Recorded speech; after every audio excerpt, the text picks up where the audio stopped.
dear students, as you know, we have completed the first term as well as the exams of first term.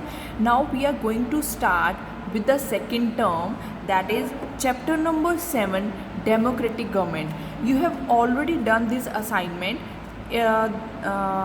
on the date of 5th May. On the 5th May you have done this assignment.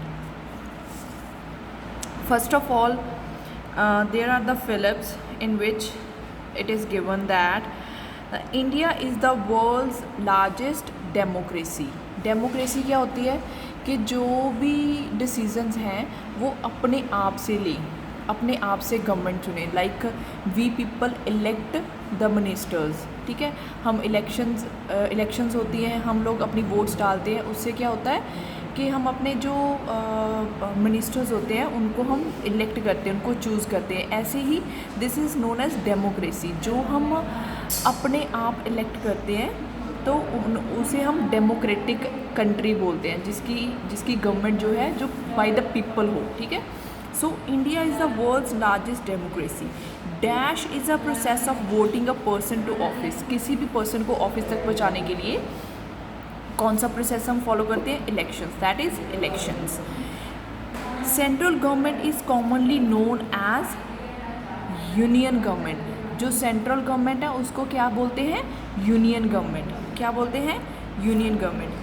The member of parliament belong to several states. जो member of जो MP होते हैं, इसको MP जो बोलते हैं short form में, जो एमपी हम इलेक्ट करते हैं. The member of parliament belong to several states. The dash and other ministers of state government comprise the executive at the state level. अब जो वो बोल रहा है कि कौन कौन से मिनिस्टर्स हैं जो स्टेट लेवल पे एग्जीक्यूट करते हैं, जो स्टेट लेवल पे अपना रूलिंग करते हैं. They are governor and chief minister. आपको पता है हमारे सीएम है ना, अमरिंदर सिंह, कैप्टन अमरिंदर सिंह. तो गवर्नर जो होता है that is a head of state. ठीक है. तो governor and chief ministers and other ministers of the state government comprises the executive at state level. Now straight true और false. Executive is a law implementing body. जो executive है वो law implement करता है, law बनाता नहीं है, सिर्फ लॉ को जो है इम्प्लीमेंट करता है. Yes, this is true statement. The concurrent list include subjects like economic and social planning. जो कॉन्करेंट हमने 3 टाइप्स ऑफ लिस्ट की हुई है इस चैप्टर में, तो उनमें से जो इकोनॉमिक एंड सोशल प्लानिंग है वो कॉन्करेंट लिस्ट में आती है. Yes, this is true. In a federal structure of government power is divided between union and state government. जो फेडरल स्ट्रक्चर है गवर्नमेंट का, उसकी जो पावर है वो यूनियन एंड स्टेट गवर्नमेंट में, लाइक सेंटर और स्टेट गवर्नमेंट में डिवाइडेड है. Yes, this is also true. The judiciary is responsible for bringing justice. Judiciary क्या होती है? जो भी लॉ मेकिंग स्टेटमेंट्स होती हैं, उसमें जो लॉयर्स होते हैं या जजेस होते हैं, उन्हें सभी को जुडिशरी बोलते हैं. तो जो जुडिशरी है वो क्या किसके लिए रिस्पॉन्सिबल है? For bringing justice. Yes, this is also true. The Constitution of India provide for an independent judiciary. तो जो Constitution है that is provided for independent judiciary. जो Constitution है इंडिया का वो यही बोलता है कि आपको जो न्याय है वो मिलेगा जुडिशरी की तरफ से. Yes, this is again a true statement. Now next is answer the following in few words. तो ये जो है आपका ये छोटा सा एक चैप्टर है, तो उसमें उसने पूछा हुआ है कि अब हमारे क्वेश्चन आंसर्स पे आ गए हैं. उसने बोला है कि 3 ऑर्गन्स बताओ गवर्नमेंट की. The first organ is the legislature, the executive and the judiciary. ये जो है ये क्या करता है? लेजिस्लेचर क्या करता है? ये लॉ को बनाता है, ये लॉ को इम्प्लीमेंट करता है, और ये क्या करता है? ये देखता है कि लॉ अच्छे से इम्प्लीमेंट हुआ है कि नहीं, कोई उसको डिसोबे तो नहीं कर रहा. I am repeating again. Legislature क्या करता है? लेजिस्लेचर क्या करता है? लॉ को बनाता है.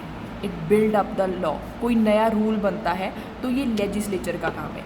एग्जीक्यूटिव का काम क्या है कि वो जो लॉ बना है वो एग्जीक्यूट हो रहा है, वो इम्प्लीमेंट हो रहा है। जुडिशरी का क्या काम है कि वो जो इन्होंने इम्प्लीमेंट किया हुआ है लॉ वो अच्छे से हो रहा है कि नहीं। Now what is universal adult franchise? A system of universal adult franchise which means that right to vote is exercised by anybody and everybody who is 18 years of age or above in India, irrespective of their religion, caste, sex, race and region. तो universal adult franchise क्या है कि हमारे system में right to vote है कि हम vote कर सकते हैं, कोई भी, हर जना कोई भी वोट कर सकता है, हर एक जाना वोट कर सकता है। कौन? जो कि 18 इयर्स का है या उससे अबव है, वो सभी लोग वोट कर सकते हैं इर्रिस्पेक्टिव, क्या चीज़ छोड़े बिना, उसका क्या रिलीजन है, कौन सी कास्ट है, वो मेल है कि फीमेल है, कौन सा उसका रीजन है, इससे इर्रिस्पेक्टिव कि ये चीज़ें हम काउंट नहीं करते, बस सिर्फ यही काउंट करते हैं कि वो इंडिया का सिटीज़न है। Now next is what is the head of government in a state called? जो गवर्नमेंट का हेड होता है स्टेट में उसे क्या बोलते हैं? The head of the government is in the state called governor, उसे गवर्नर बोलते हैं। Now 3 level of judicial hierarchy.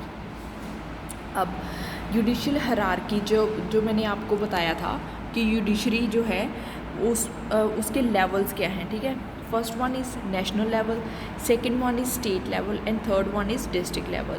तो इसके 3 मेन लेवल्स हैं। सबसे पहले तो सेंटर लेवल जो उसको नेशनल लेवल बोलते हैं, फिर स्टेट की बात आ जाती है। फॉर एग्जांपल हाई कोर्ट, ठीक है, ये सुप्रीम कोर्ट हो गया, ये हाई कोर्ट हो गया, ये डिस्ट्रिक्ट कोर्ट हो गया, ठीक है, लाइक डिस्ट्रिक्ट लेवल।